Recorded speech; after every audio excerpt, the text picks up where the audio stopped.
Hello, everybody. Welcome to the Lenko Show with the Lenko Bros. This is episode 89. No, no, 59. God's sakes. We've been through this. We've been through this. I told you. Swear to God you said 89. Listen, guys. Why would I say Sorry you have to hear 89? this, but we're 13 seconds in to an introduction to a podcast video, and we're already having a fallout. That just goes to show what we're all about. Listen, episode- listen, right? I'll take responsibility. I agree. I should have made it clear that it was episode 59 rather than adding an extra 30 episodes on top of that. I apologize. I'll own it. I've messed up your intro. Let's move on. Well, I'm glad that you've noticed that anyway. It's good that you've taken responsibility. So, people of Nazareth, this is episode 59. And this is, in fact, the second installment of our series on how to be awesome at anything except introducing podcasts. Holy shit, we have messed this up big time. We're gonna have to delete this and record it all over again, aren't we? Well, have we? Because it could still be a good intro, even though we messed up. So there's an important lesson in there, people, despite the fact that I clearly ballsed it up by adding an extra 30 episodes in. Firstly, a lot of you probably wouldn't have noticed anyway.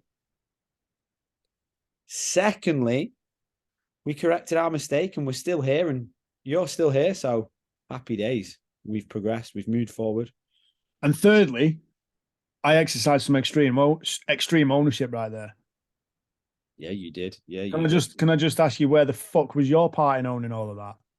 Hey, whoa! I just did what I was told to do, boy.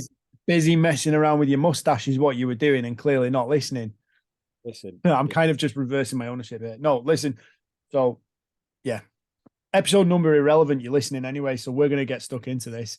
So, last time on how to be awesome at anything. Part number one, we discussed sort of like the principles of visualization, and then the five key steps into mastering that. And we went into that quite deep. Like we said, that was going to be about a 20-minute episode, and ended up doing like an entire hour because we just got hard after that shit, didn't we? We just got so into it that it was just unbelievable. We couldn't pull out. Just what happens when you've got so much momentum pushing you forward, you just end up stumbling across all these gold mines and success. And this is what it's all about, isn't it? Building momentum. You're either building and gaining, or you're losing it. And dying. And who wants to do that? Well, we don't want to go backwards, eh? So, but should we actually talk about the stuff that we're going to talk about? Should we do that now? That's a good idea. Oh, we should, yeah. So, I mean, ironically, how to be awesome at anything. And this week I've been absolutely terrible at probably the most basic human function possible, which is breathing. Like my hay fever has hit me like a frigging train. Like Monday night when we had this properly tropical storm that blew in out of nowhere, seems to have just churned up a load of pollen and crud that's got deep into my lungs and it's basically thrown me off for most of the week. So I've been struggling to sleep, struggling to breathe, and yet I'm like a cockroach who can't be killed. I'm still here, crawling away through the dirt. Beautiful analogy. I'm like a cockroach. I can't be killed. I will survive the apocalypse. That's the mission. That's the mission. I believe that's what we should all be aiming for. Like if the apocalypse comes tomorrow, my question is, are you fucking ready? And are you down for the fight? Well, I'm ready. My breathing's been fine. All right, fuck you. Stop rubbing it in. Anyway, we're going to go through, like, obviously, we're still trying to be awesome at everything. So that's the key goal for us. Like, we want to be awesome at everything. We always want to be top of the food chain, dependent, like, know what we're doing, feel like experts the entire time. So we spend a lot of time doing these things, which we feel like it puts us in a very good position to talk about them. Doesn't it, Chris? Absolutely so. First-hand experience. Now, number one for today, watch and assess the experts. Analyze their patterns, their habits, their behaviors. And that simply comes down to putting yourself in the right environment, being in the right room with the right energy, the right people, the right strategies, the right ideas. And then ultimately, like in an infectious manner, you just start to manifest it and become it yourself, don't you? Like what is it? Like we are the average of the 5 people closest to us, something like that. Yeah, that's what he say, give or take, roughly. But I mean, you can certainly assume the kind of person someone's going to be based on the people they're hanging around with, because otherwise they won't hang around with them. Absolutely. So immediately, ladies and gents, take a look at who's closest to you. So just on this one then, from a performance perspective, can we give a close, I don't know if close is the right word, a strong example of someone putting themselves in the right environment in order to be able to assess the experts and immerse themselves in whatever is at hand? Well, I think ultimately from a coaching perspective, I've been to multiple clubs, multiple teams. I've seen multiple coaches coach their athletes and work with them and observed it and then kind of taken all of that into account. And in that process, like everyone always goes on, ask questions if you want. But if you're thinking about questions to ask, you're not looking at the bigger picture. So shut up, forget even asking a question. Just watch, just take stock of where you are, be in the environment, and just be mindful. Don't necessarily go out to ask questions and quiz the shit out of someone, because you're going to get hung up on the wrong things, the really small minor details, rather than watching the general picture and the overview of how everything unfolds and runs from one thing to the next. So yes, go. You've got your hand up. You need toilet. I also find with situations like this, a lot of people do get hung up on the questions part and getting specific answers, when actually a lot of the answers is in the behaviors that you are seeing. It kind of ties in with like when the very first point you made on this topic on how to be awesome with everything was visualization. It's seeing how does a person actually approach stuff? What do they do? How do they deal with it? How do they go about talking to people? What's their body language like? What are their behaviors and actions, etc.? They will give you more than enough answers for you to start emulating the same thing.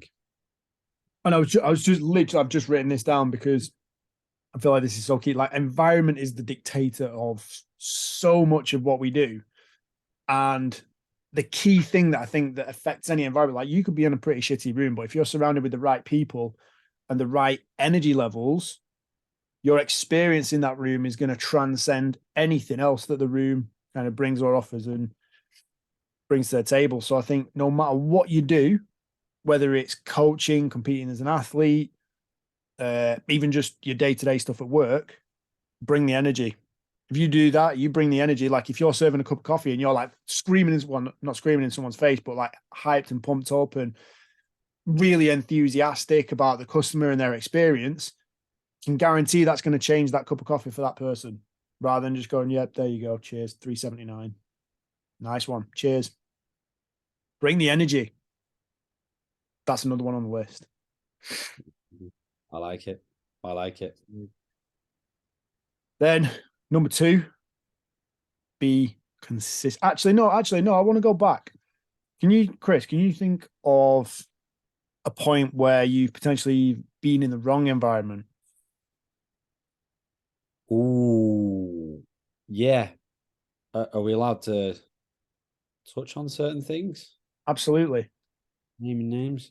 Well, when I returned to football, for example, I'm not going to name a team name or anything like that, but when I made a return to football, and it was very much the wrong environment. In fact, I've had this at other clubs with other sports and other things as well, where I've just felt that the team values are inadequate. There's a lack of professionalism, which is one of the main things when you compete in team sports. I think they were very much more than willing to portray the role of a victim. I think there's a very specific occasion that you know about whereby I'd gone to play American football with a certain team, and I was actually spectator of a particular game where you were playing against said team, and I think you were winning like 52-0, So it was an absolute, utter whitewash of them. And I think at times like that, for someone like me, I'm watching thinking, what is their character right now? Because if their character, if you lose 52-0, yeah, it's shit. But if you got strong character and there's a couple of them walking around and they're like trying to G the rest up, and it's like, fucking hell, get your head screwed on, lads. Let's fucking play for something here. But there was none of it. It was just jesting towards your team. It was swearing at you guys. It was fighting amongst themselves, trying to fight the other team. It was just a complete lack of professionalism. And I thought, you know what? I'm not going to bother with these, because there's absolutely, for me, if these are players that have been there for a year or 2 years or 3 years or 4 years, where am I going to be in 2 years? There's no level of development for me there. I need to go elsewhere. So that's one example. But I think other things are kind of like where you are hanging around with people who don't have the things that you want to have and that you're pushing to get. If they don't have them and they have no desire to get them, then hanging around with them isn't going to get you those things. Yeah. Every now and then you need to be the person that pushes and breaks the cycle and breaks the mold of the environment that you're in to go and do stuff. And they might come with you, but they're certainly not going to be the people that are going to help you get there. So 100%. 100%. I think when it comes to environment like that, like if you'd have gone into that environment, that would have been like, yeah, you can probably flip it. You can kind of change it to like make it more of what you want, but it's very difficult to do, especially as a new player and without any real authority in the team. Like for a new head coach coming in kind of thing, like it's a lot more doable. And it's what we see in football clubs all the time, where managers change, head coaches change, and new personalities come in and they completely flip a team that was massively underperforming and change the environment and the culture within the group like that. It's a lot easier for them to do it than one individual signing coming in. Now, the other thing I would add is if you are in the wrong environment, that can be a huge drain, a monstrous drain on your energy levels, your spirit, like your emotional, physical self, like everything can start to wear down and grind down. And like, what's the point? What is the point?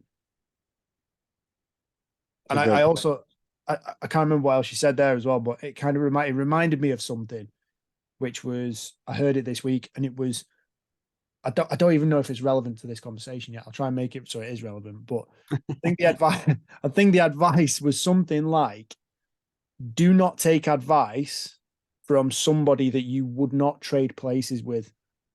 And I think actually that's probably good for, like, you know, the people that you hang around with or the people that are closest to you. If they're kind of giving you advice about how to go and do something, like if you've got a goal or an ambition, or if you want to be fit and all your mates are fat as fuck and they're the ones giving you advice, like, don't take that. Like, yeah.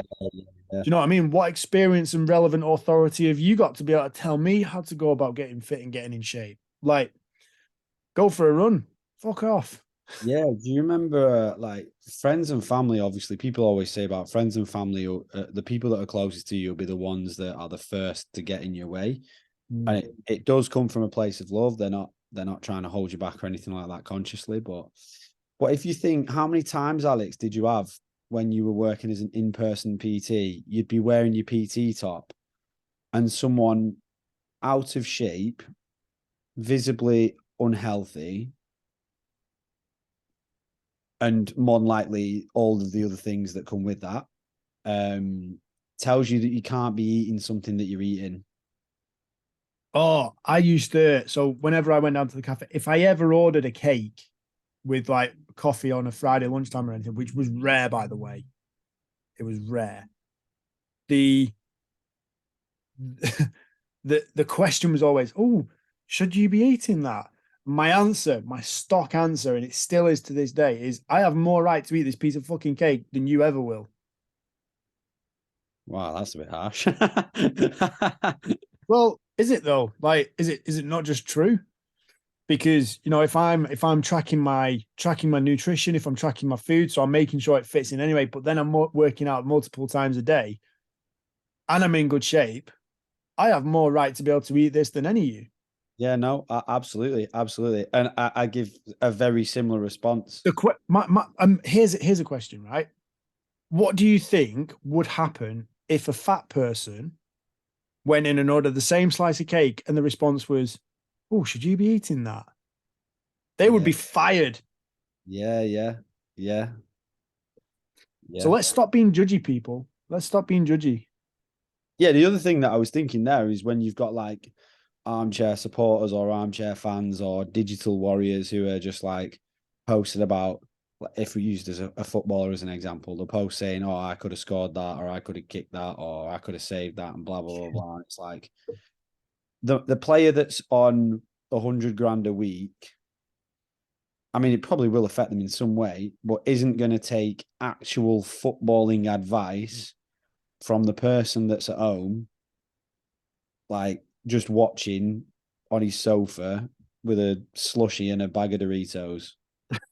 Because why would he or she or they, them, whatever it is Don't nowadays? call them they and them. Sorry. You don't need to. For singular, there's no need. Let's not touch on that. I've got a question for you. So far we've got some good advice here. My next question for you is: what would you say to someone who is getting in your way? Let's say it's a family member. Get the fuck out of the way. Okay. No, I would not say that. Mom, you heard. Don't pretend you wouldn't. I like to take the moral high ground and say things like, "You're only saying that because that's your own limiting belief." Ooh. And then how would you continue on from that so it doesn't result in some sort of conflict or damage to the relationship? Because I think so. So let's role play it. Go on, let's do this. Right. So I'm criticizing you. I'm saying I'm judging you. I'm getting in your way. What are you saying? What are you getting in my way of? What am I trying to do? You're trying to become a professional athlete. Right, okay. Okay. Oh, you can't do that at your age. What do you mean I can't do that at my age? There's plenty of professional athletes that are older than me.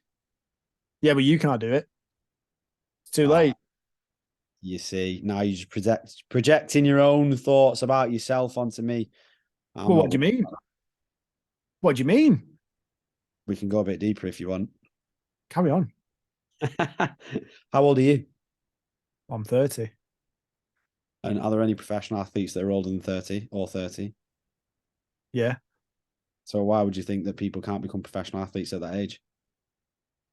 because they don't become professional athletes at that age. They do it from a young age. And then How there's many just, professional athletes do you know personally? there's loads on TV. You don't know these people. At So I that get point, it. I get it. So you believe you can? so at that point, I would go, okay, all of them on TV, right? So not people that you know personally then. And then I would probably try, depending on if I knew them or not, I think I probably wouldn't get into this situation, but if I knew them quite well, I would try to make them realize how dumb they sound saying something like that Yeah, I like that. without calling them dumb. I would also put that in my library of fuck yous. I'm going to show you. And then what I would say is if it was a family member, what I would say is, listen, I don't need you to tell me yes, no, or it's possible, or it might not be possible, or it's going to be very tough. All I need is for you to hop on my back and support me. That's it. You know what? That's a far better answer. Everything that I said was just wasting your own time and energy, but it's a good game if you want to get into it. All right. Sorry, ladies and gents. We're just wasting like 20 minutes of your time in this podcast now. So the next thing, right? We will move on now. So number 2, be consistent with your actions. How important is that? 100% important. I didn't know how to answer that other than 100%. Given a percentage, well, You never get it. What are you going to say? It's 62% important. Yeah. Well, I didn't know like very important. Well, it's not very important. It's one of the most important because whilst I wouldn't say it's the only top priority, there's other things you need to be doing as well. It is the one thing that stands between you and getting there, 100% guaranteed. If you are consistent, and the more consistent you are, so if you are frequent and consistent and efficient and frequent and consistent, you are absolutely guaranteed to get there one day eventually. If you are Yeah. inconsistent, there is a great chance that you might get there, you might not.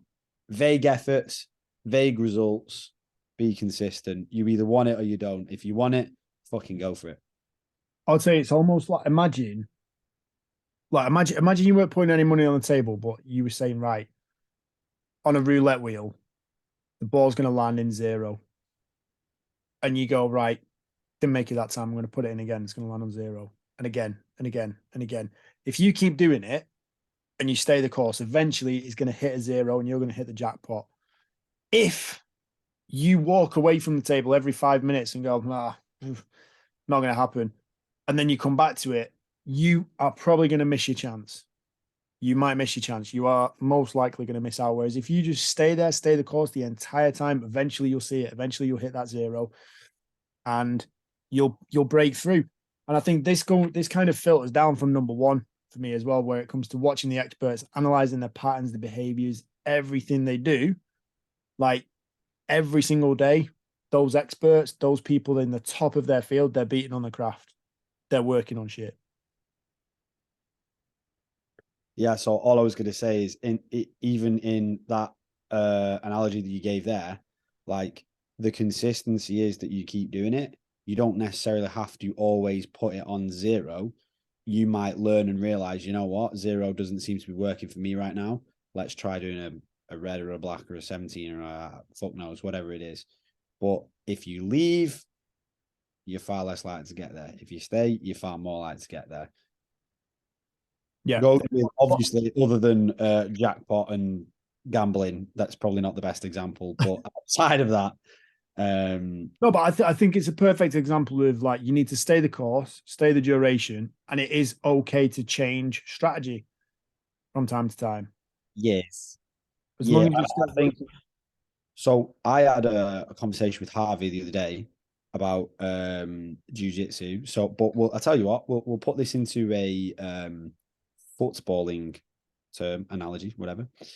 So, if you were a decent footballer, high level footballer, and then you took 3 years off and you came up against some similar level footballers, but they have been playing for the last 3 years, they will be better than you, most likely, because of the consistency. And the potential is probably there. Every day that you are inconsistent, you are dropping your potential by one.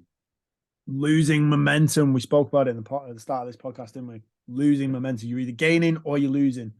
You want to consistently be on the gain train. Consistently.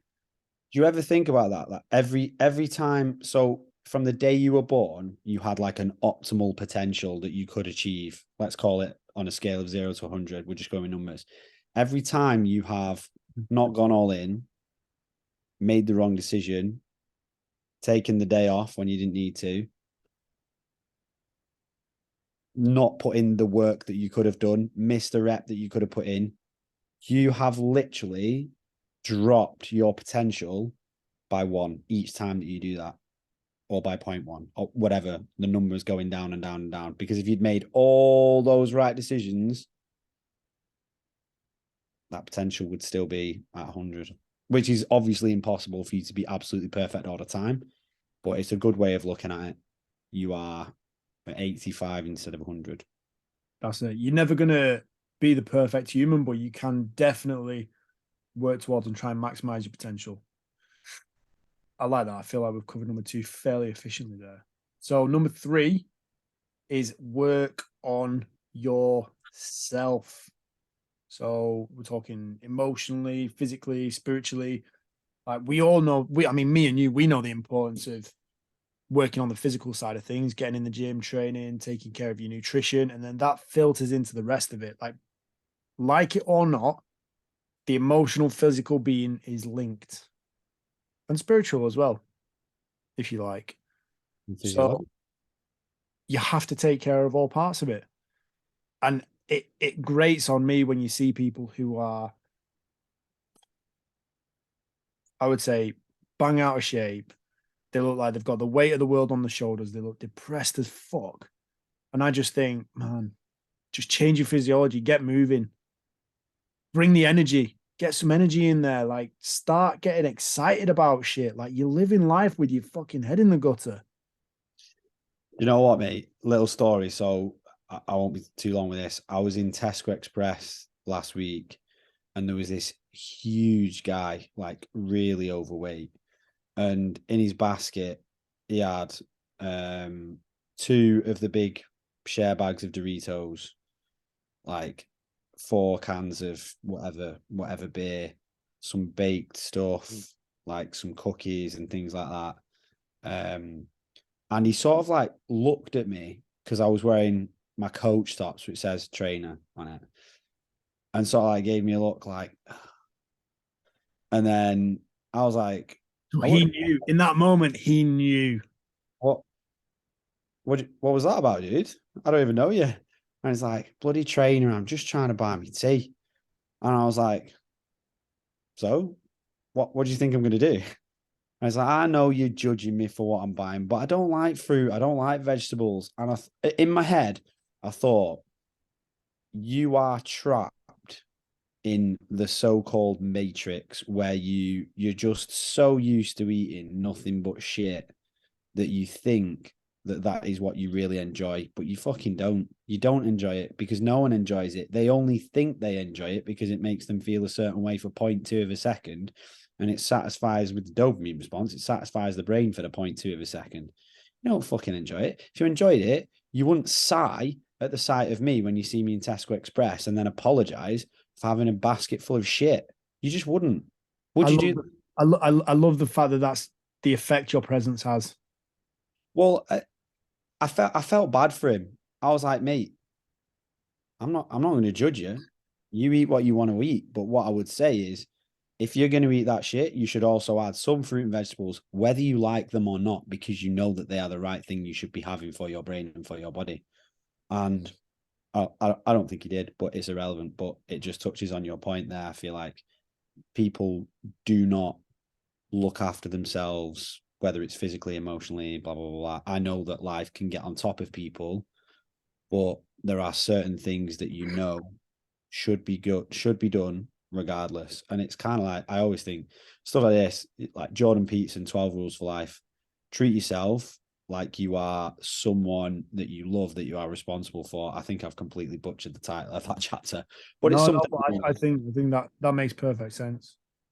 Yeah. And the other thing is, I always think, like, you know, when people say it's you versus you, I don't feel like people fully understand that what that means is it's you versus kind of the chimp, if we use the chimp paradox that's inside of you, that tells you that you're shit. It tells you that you want to have a McDonald's. It tells you that you resemble a meat pie physically. It tells you that you move like a slug.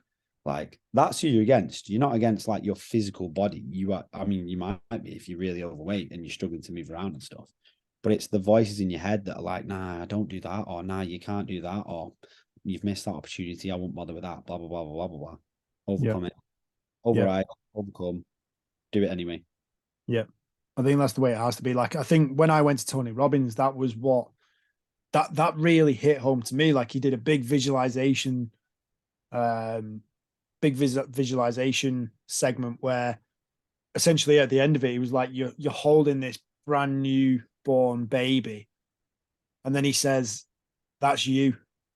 Like, treat it well, look after it. Like, I just thought, fuck me. Like, I've never seen myself from that perspective.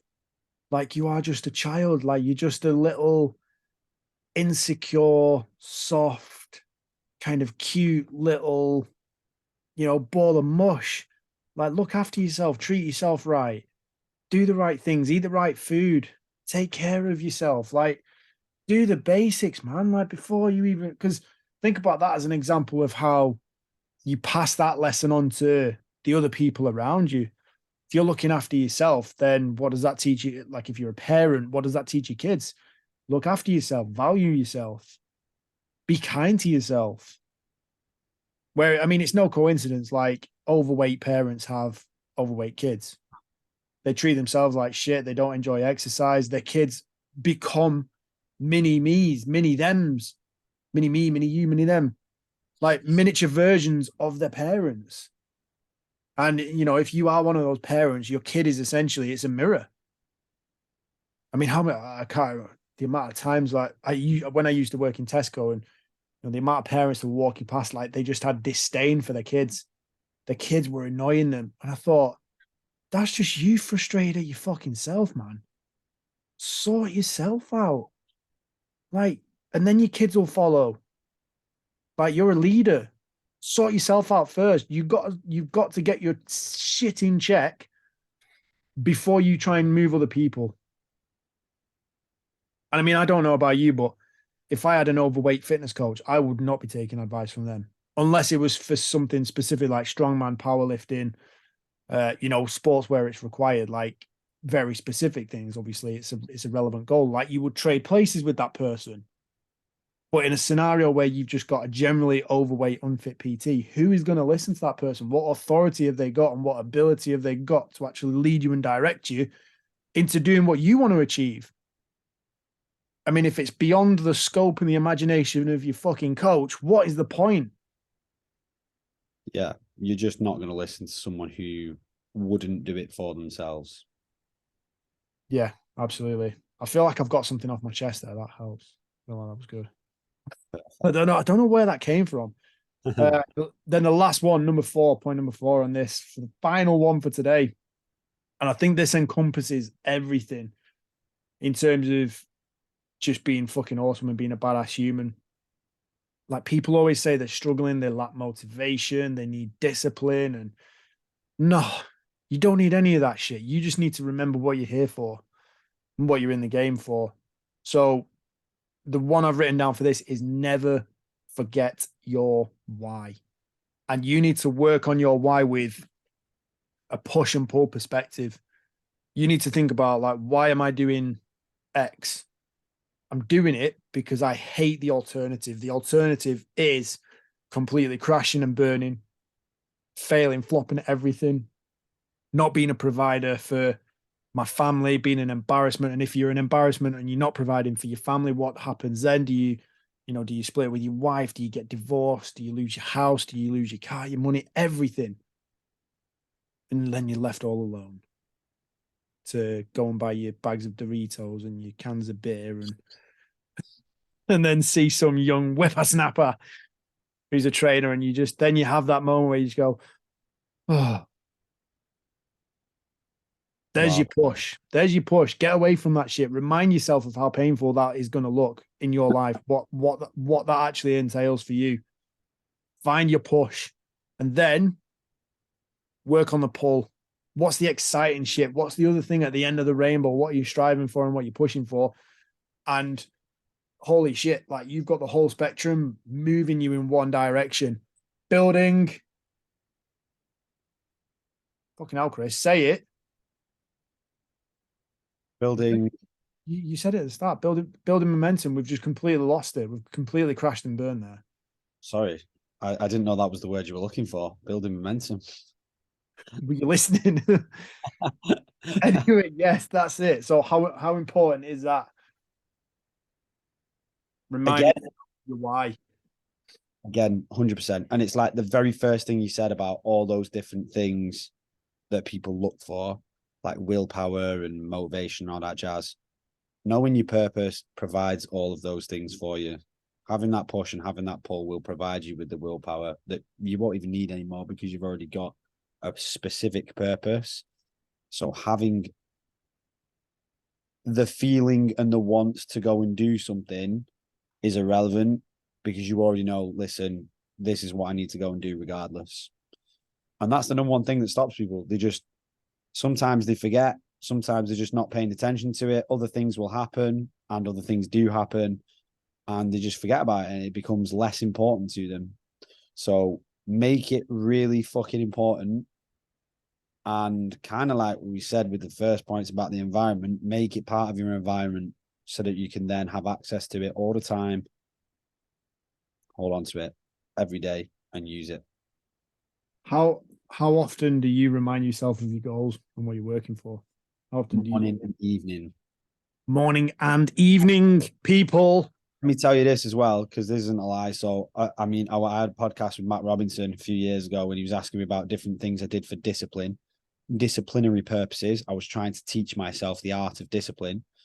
And one of the things that I did was I had an alarm go off on the hour every hour, telling me specifically what I was aiming to do in that month. And it was the same fucking thing every single time.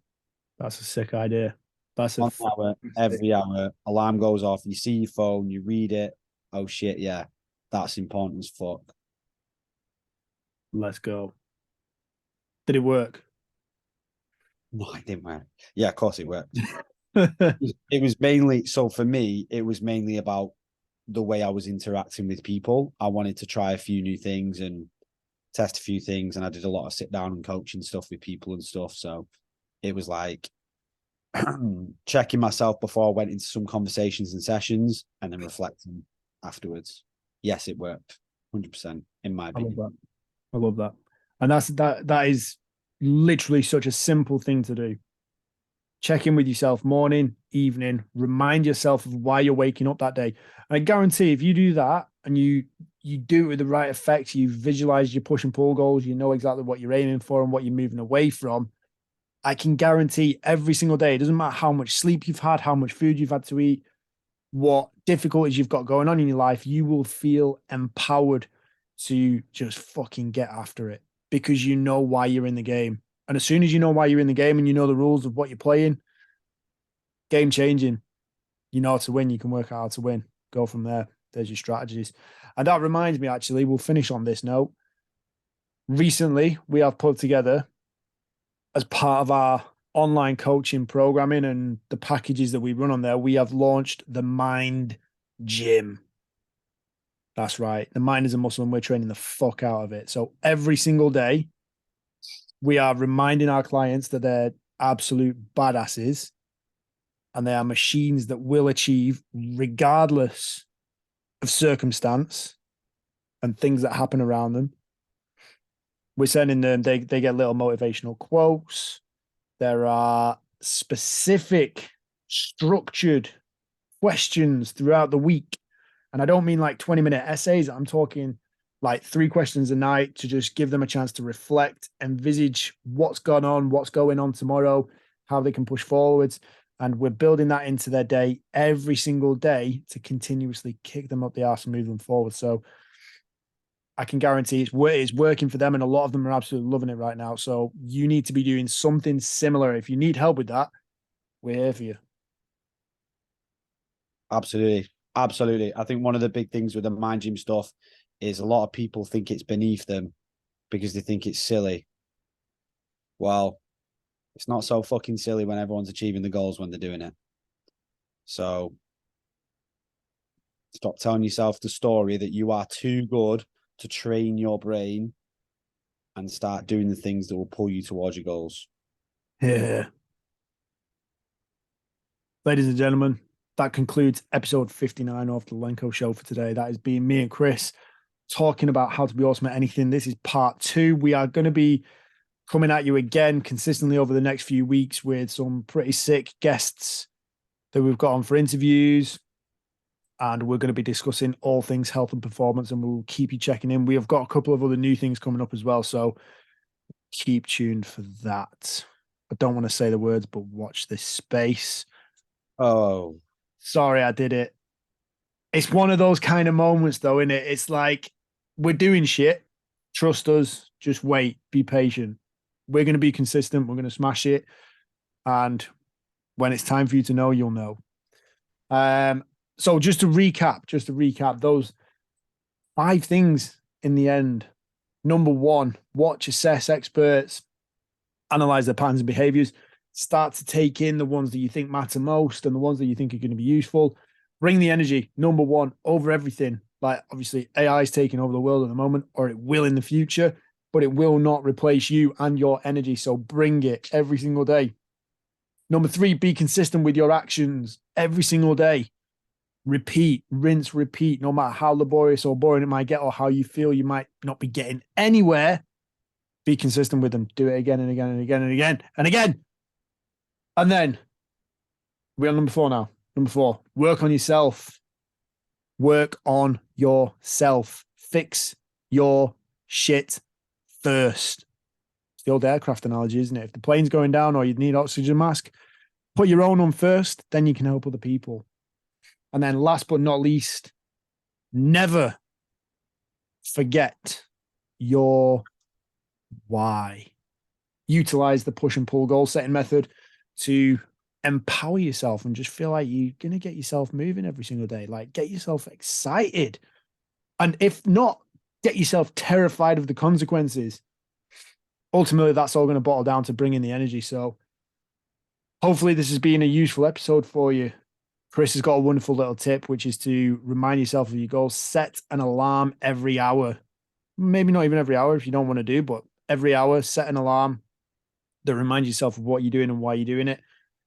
Do that for a month. See where it gets you. See where it gets you. As usual, if you've got any questions for me or Chris, you can reach us on Instagram on the usual channels. I'll put the link for everything we do in the show notes. You can catch us on YouTube. You can message us. You can email us.